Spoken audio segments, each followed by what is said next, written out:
Good afternoon, everybody. Welcome to Proformance Unlimited. What we happen to have on the test stand here this afternoon is one of our 318 Mopar Magnum engines. This is set up so it'll run any of the early style Chryslers and Dodges. This one happens to be going into a 1970 Challenger.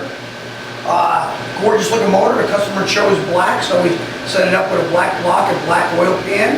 Got the nice Mopar Magnum valve covers on here. It's got a beautiful March Serpentine kit with a style track system, they call this, with an air conditioning unit, an alternator, and a power steering pump. We have our MSD distributor. We got some nice gray wires. We got the Edelbrock heads, the Edelbrock intake, and the Edelbrock carburetor. This motor happens to make 390 some horsepower on a small baby 318 cubic inch engine. All of our engines are custom built to order.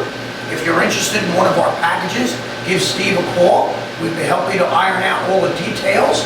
You can choose colors. We can custom paint, different oil pans, different intake, different timing code, what have you.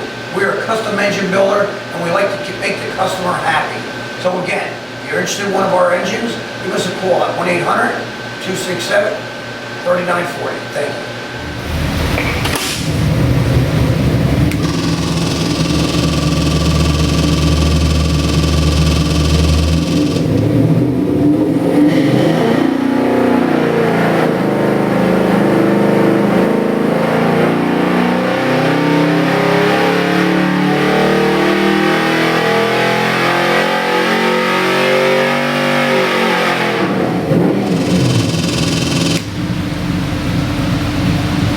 Motor. Welcome to Proformance Unlimited. For you on the dyno today, we've got a Chrysler 318. It's rated at 350 horsepower and going into a 1970 Dodge Challenger.